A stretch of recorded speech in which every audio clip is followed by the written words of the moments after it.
I'm sorry, boss. I can't come to work.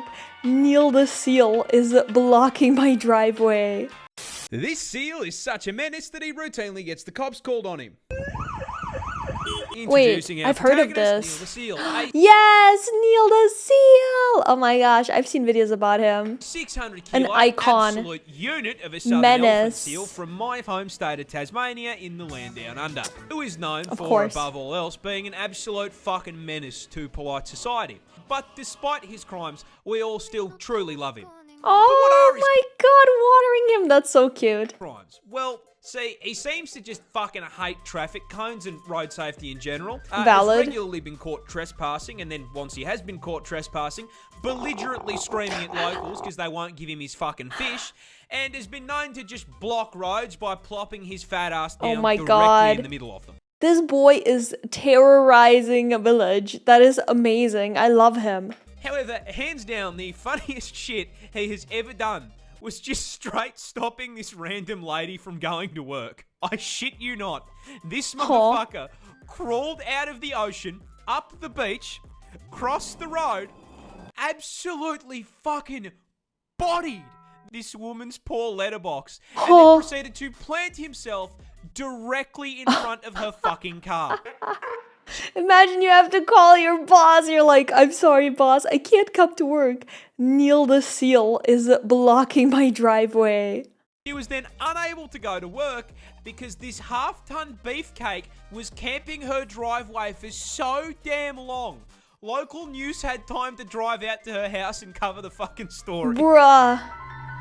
And the worst part is, how are you going to remove him? He's heavy as hell. You're just going to have to accept your fate in that moment. This is a lot of menace for a single seal to cause.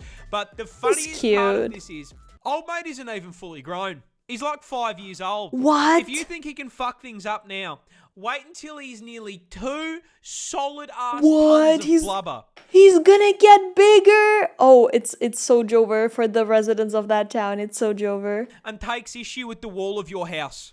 I do not think that seal damage is covered on my fucking insurance plan, dude. Australia lost a war to emus. Oh yeah, I've heard of that as well. Insane, actually. Insane story.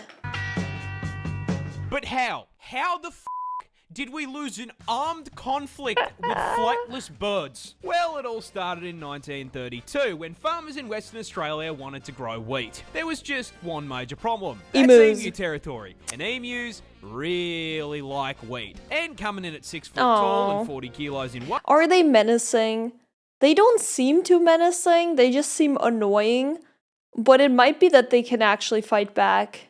They can eat a lot of it. So when breeding season came around, the emus migrated through the farmland, and these poor farmers were overwhelmed by a tyrannid swarm of man-sized poultry, 20,000 emus strong. These feathered tanks then proceeded to completely steamroll through the fences, into the fields, and started laying waste to the wheat.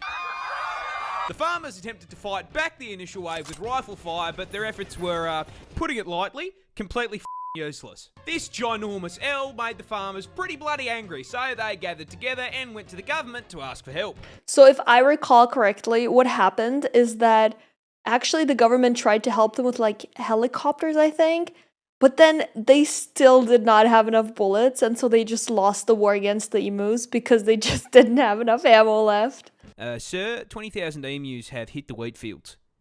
Me, mate. And so the government declared the emus enemies of the state and sent in the army to commence the Great Emu War. The entire 7th Heavy Artillery Division was deployed to WA, armed with 2 LMGs, 10,000 rounds, and the sole objective to blast anything with feathers. A little bit excessive for an overgrown turkey if you ask me, and upon their first deployment, the army immediately ran into a major problem. Emus are fast. I am speed. Really fast, clocking a top speed of 50 kilometers an hour, which meant that if they opened fire, the emus would immediately bolt out of range of their weapons. But they still took a crack at it, and then immediately stopped when both LMGs jammed after only dropping 12 emus. This embarrassment led the army to retreat and rethink their plan. So a few weeks later they returned, this time mounting the LMGs on trucks in an attempt to run the birds down. However, this also didn't work, because after figuring out that those trucks meant they were about to be turned into a KFC family bucket, the emus started leaving scout birds who would warn the flock of the approaching trucks. Scout which birds? gave them all enough time to book it before the army even got there. Damn! And whenever they did catch the emus, they found out they were kind of... Because emus are mostly feathers, and there's a lot of places you can hit on them without doing any damage, meaning it was taking around 10 bullets for every one bird. So after a month of blood, sweat, tears, and 10,000 rounds of ammunition, the army managed to bring down 960. The population... Not even 1,000! No! I'm sorry, that's so embarrassing for them. Good for the birds. I will say, it's probably pretty annoying to deal with them, having them eat your wheat. But at that point, the birds just proved that they're the superior part of this conflict, so they deserve to win, in my opinion. was 20,000. This was an issue as, unlike America, our defense budget is not a bottomless pit. So the army had wasted all that money to achieve absolutely all. So the government just kind of built a really long, really shit fence around the farms and called it a day. How the fuck did we lose this? I could have done a better job with a boomerang and a cricket bat. This bird has to rearrange its organs and skeleton The kiwi? just to lay an egg. This cute Damn. little guy is the It is kiwi cute. bird, a species of ratite native to New Zealand this time, and the absolute poster child for getting cucked by evolution. You see, this walking featherball is actually directly related to the emu, ostrich, and cassowary. Those are all sort of menacing. So it's kind of crazy. The kiwi seems like such a cute little guy. The other ones, if I saw them and they were running towards me, I would run away. To be fair, they would outrun me, for sure, because I can't run very fast. But I'm just saying, I would try to flee. And if a kiwi approached me, I don't think I would try to flee. Member of the same family of flightless birds. However, there is a problem. You see, the rest of the kiwi's bloodline actually looked up a build guide before picking their stat spread, and as such made sure to trade the whole flying thing for something useful. With all of his cousins specking into speed, size, and some kind of offensive capability. So that leaves the question, what did the kiwi pick to make up for not flying? Absolutely nothing. Oh, they're like the Dark Souls players that run that build where you join the game and you're like a beggar. You have like nothing on you. You're naked with like no weapon, right? That's a kiwi. I see. Kiwis are tiny in comparison to their relatives, coming in at only 4 But they're kilos so in weight cute. and 50 centimeters tall. This is because kiwis evolved largely on an island with no natural predators, so they downsized and traded out the knife feet and bloodlust for just being a little guy with a good attitude, which Aww. honestly worked pretty well for them. Until the British did British things, and now they have to deal with cats and dogs trying to eat them. And considering this build was not designed for PvP, they have been clapped so hard by invasive species that they are now unfortunately an endangered animal. No. But getting shafted by the British is just the beginning of the generational violation of the kiwi, because these poor feathered fruits can't even reproduce without getting f***ed over. You see, the kiwi bird's cousins are famous for laying huge eggs. I'm talking hit your protein macros in one meal-sized eggs. And you would think that is because they are large. And you would be wrong. Because their vertically challenged cousins have to lay eggs the same size. Huh? That egg is the size of the whole ass bird. What do you mean? Kiwi, why are you doing this? Make them smaller. A kiwi bird lays eggs 20% the size of their body. With the egg being so bloody large, it rearranges their internal organs and stretches their rib cage. Just to be able to hold them. No way. That is like a human giving birth to a 15-kilo child. That's not a bun in the oven anymore. That's a whole bakery. Rest in peace, kiwis. What the hell? There was a big-ass huntsman that used to live in my house, and I'm going to be honest. But we learned last time that huntsmen are actually not dangerous. They're actually just creepy-looking little guys, and they're actually useful to have around so they can eat all the insects in your house. So actually, it's great if you have a huntsman. Dude, I kind of just let him hang out. He ain't f***ing small. I'll tell He's you that. pretty big, yeah. There's a huntsman, and they do. I was quite happy Ooh, same, bro, same. to let him just chill. because I never saw a mosquito or a fly in that house. So he was paying rent in his own way, you know? No way, what is this? Australian roommates. Scientists just de-extincted a 12,000-year-old dog. Oh. Well, kinda. You see, a bioengineering company called Colossal has dedicated itself to doing what every single Jurassic Park film has told us is a bad idea. We're making dinosaurs! It's real! Unironically, I loved the beginning of Jurassic Park. Like seeing that dino park that they made. I wish it was real, bro. It looked so cool.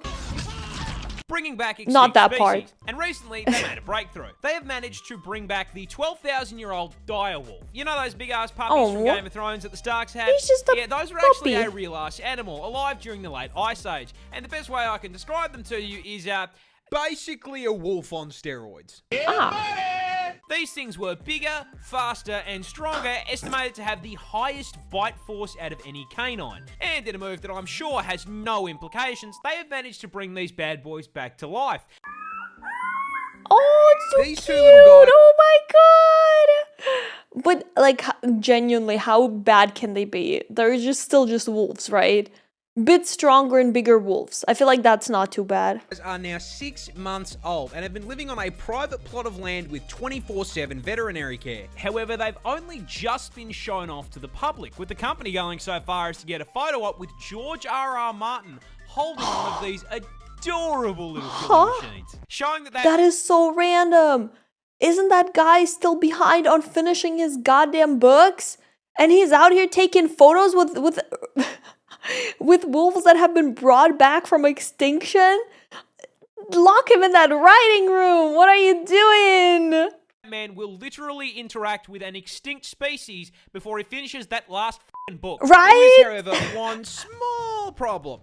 This isn't technically a direwolf. You see, by merit of them being extinct, short of specking into necromancy, you can't exactly bring them back.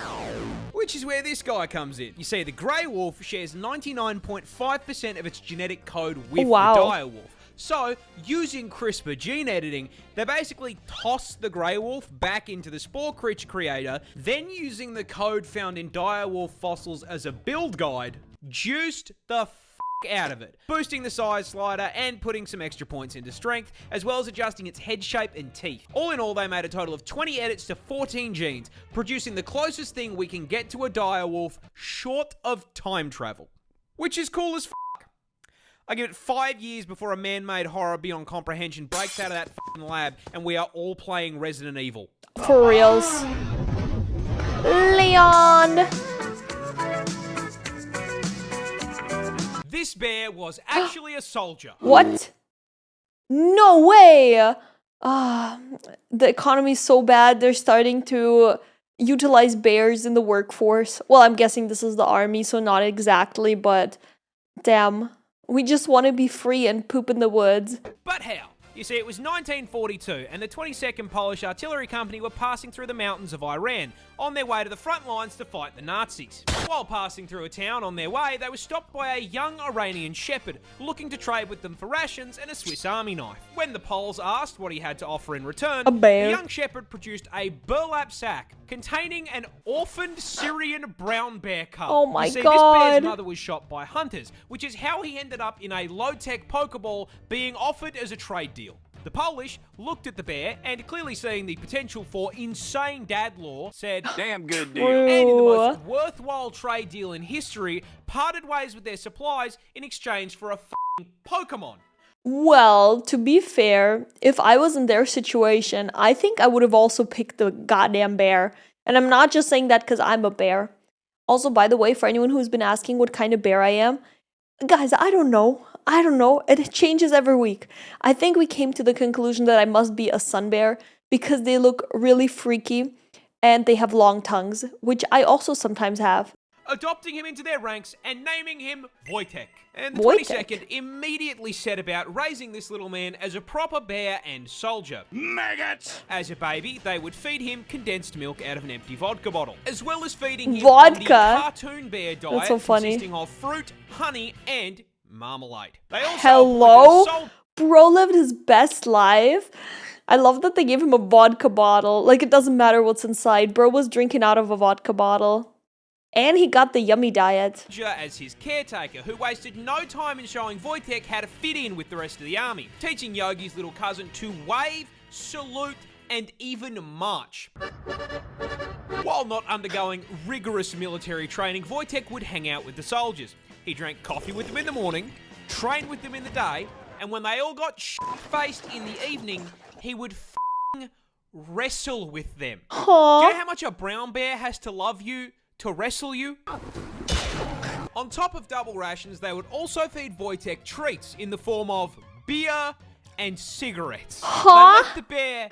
I'm sorry, that's not a bear. That's a full-grown Polish army man. What are you talking about, bear? This is just a guy. That's just a guy at that point. Have smoko. Eventually, Army High Command heard about this and were having absolutely none of it. They have a fucking you see, what? pets were not allowed in the army, which He's meant not a Voytech pet. had to go. Or did he? Because the 22nd Artillery Company officially enlisted him. I'm doing my part. I'm doing my part. I'm doing my part. Voytech was given a serial number and granted the rank of private, so when confronted about the very conspicuous bear in their ranks, they simply went, "That's not a bear, that's Private Voytech." And Voytech took his new role very seriously, as during the Battle of Monte Cassino in 1944, Voytech began using his bulk to transport artillery shells and ammo to soldiers engaged in combat. Damn! They had a fucking resupply bear. For his bravery, he was promoted to the rank of corporal, and the 22nd changed their insignia to a bear carrying an artillery shell. This What? absolute unit smoked, drank, and dropped artillery on the Nazis. Based. That is so crazy. That is so crazy.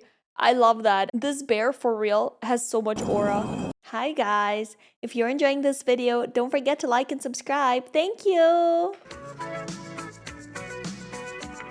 Australia has just found zombified bugs. Ayo. That's right, we are closer to the Australia getting even more fucked up? Who would have thought? Walking Dead Down Under than you think. You see, just recently, a scientist by the name of Dr. Francois Broussard made a trek out to the remote savannah of the Northern Territory with the goal of finding and cataloguing brand new species of insect unknown to science. I mean, me personally, I think we've found more than enough bugs, especially considering that half of them can send me directly into the fucking soil. But what do I know, right? Anyway, on his trip to the middle of nowhere, he stumbled across a colony of spiny savanna ants, which is a pretty normal thing to find out there. However, getting closer, he noticed something a little off. You see, the main ant colony was fine, completely normal.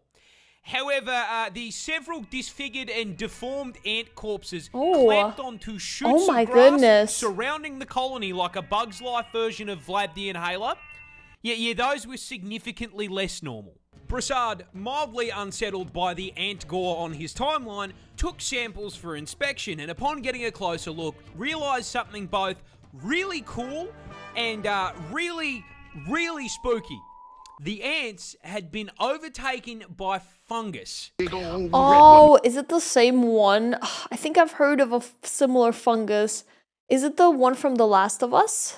More accurately, a previously unknown strain of the cordyceps fungus. Oh, yeah. Infamous around the globe for its ability to create zombie bugs. And the way it does it is unbelievably horrific. You see, it begins with a spore landing on an ant and producing a thin rope-like strand that penetrates and attaches to their exoskeleton.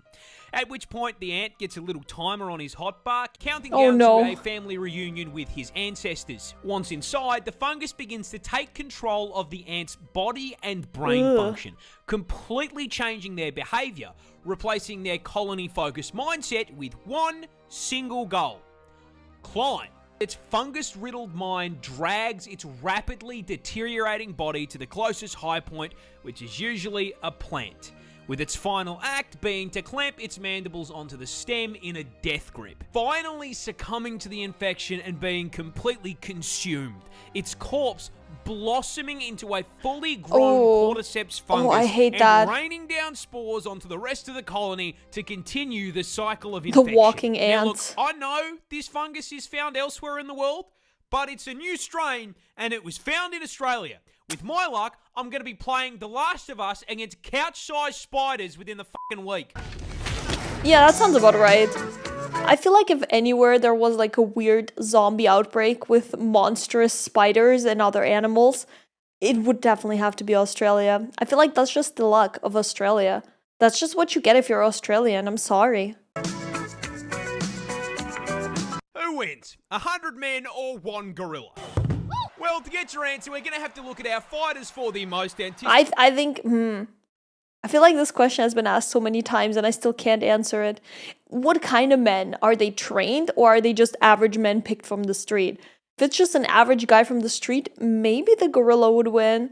But if they're all like gym bros that have been like, I don't know, wrestling or doing some sort of fighting combat training in their life, maybe they could win. I don't know. And how well do they work together as a team? If they could take it down as a team, then maybe. Cage match of 2025. And in the red corner, standing at an impressive 6 feet tall and weighing a Wait, they're tall as hell when they stand up. Damn. ridiculous 220 kilos, What? we have one That's singular crazy. silverback gorilla. Stepping into the ring to settle the score against humanity for what we did to Harambe, this fighter is bringing some impressive physical strength, capable of lifting up to 800 kilos of weight, meaning that if it gets its hands on you, Whoa. a gorilla is more than capable of picking you up and doing you the same way that Hulk did Loki. Oh.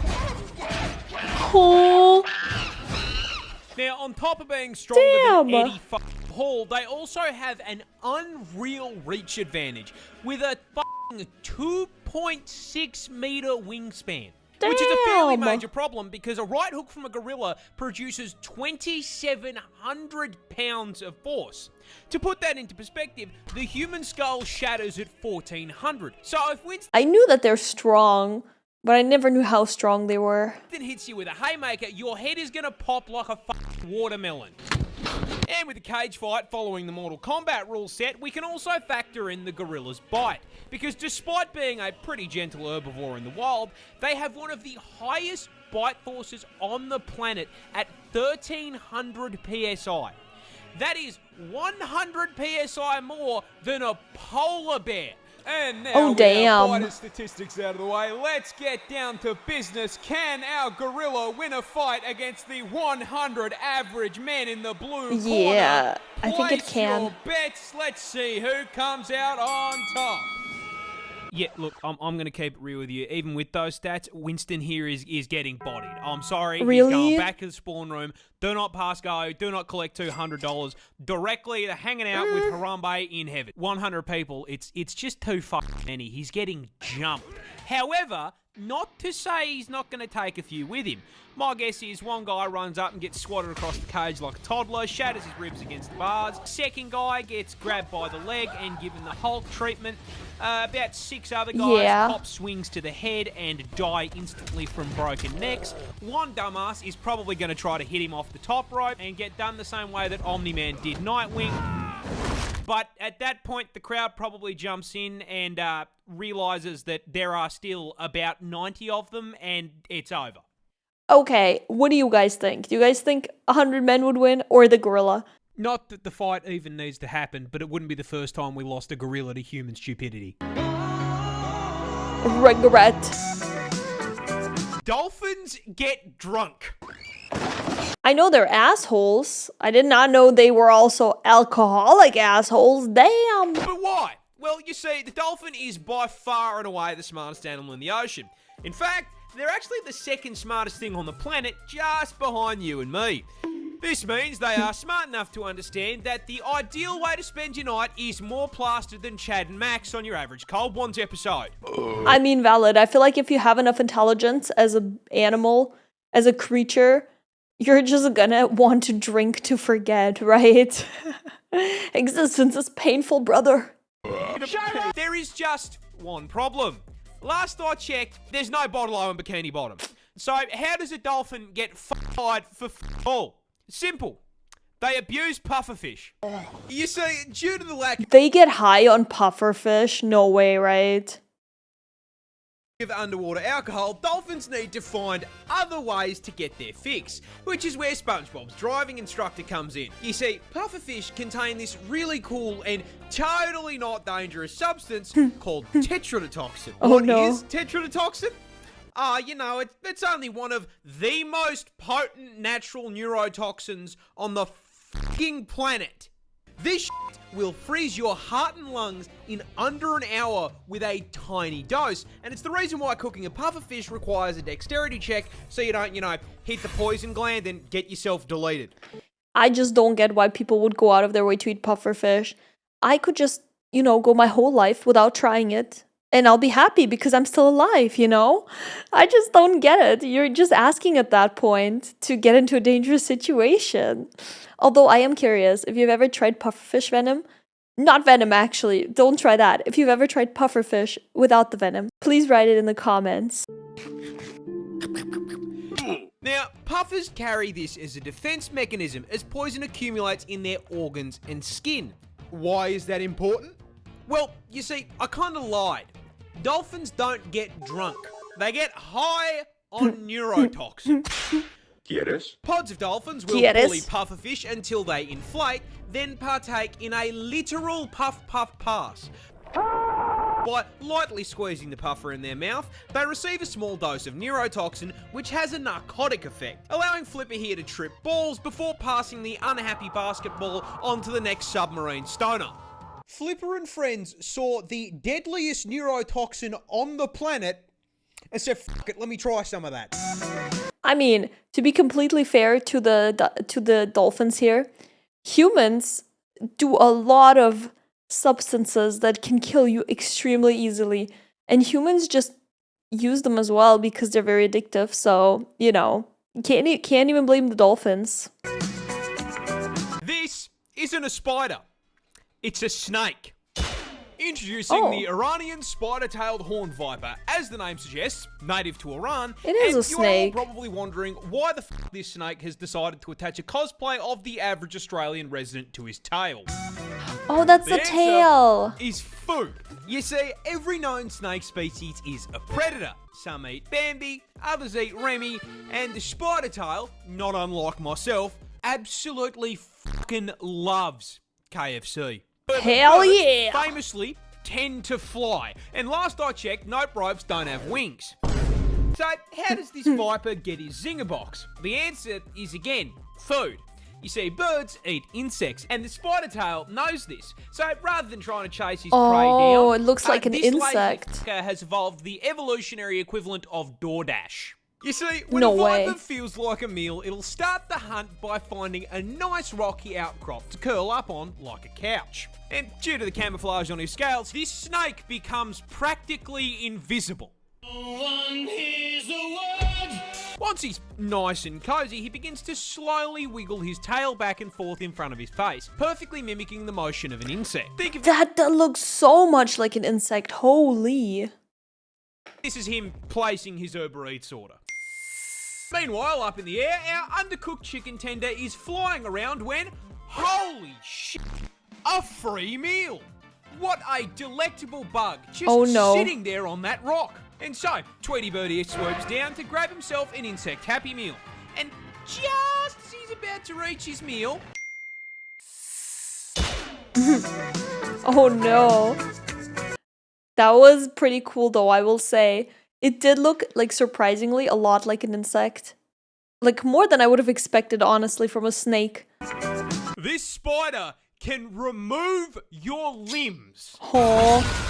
But how? I assume some sort of infection that makes your body decay. I don't know, that's my guess. Introducing the brown recluse, native to the United States of America, and a prime example of don't judge a book by its cover. Every time there is a mention of another country where these fuckers exist, I am so relieved when it's not Europe. I'm always like, I'm safe. I'm okay. I'm good.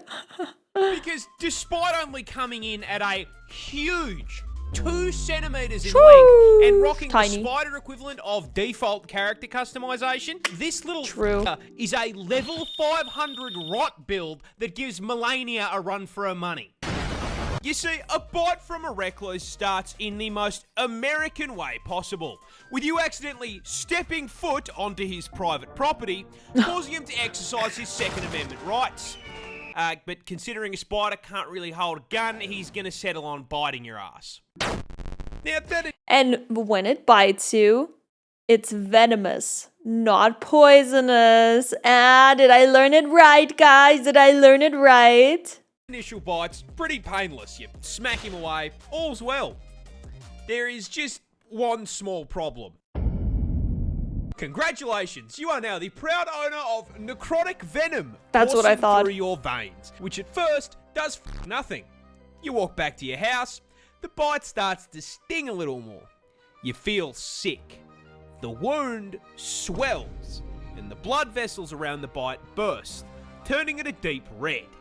Over the next few days, that colour shifts from red to purple to black, as the venom literally destroys and kills the surrounding tissue in a process called necrosis. No, I don't want to This see. causes the skin to literally rot and fall off of your body. And if you don't catch it in time, that rot's gonna spread.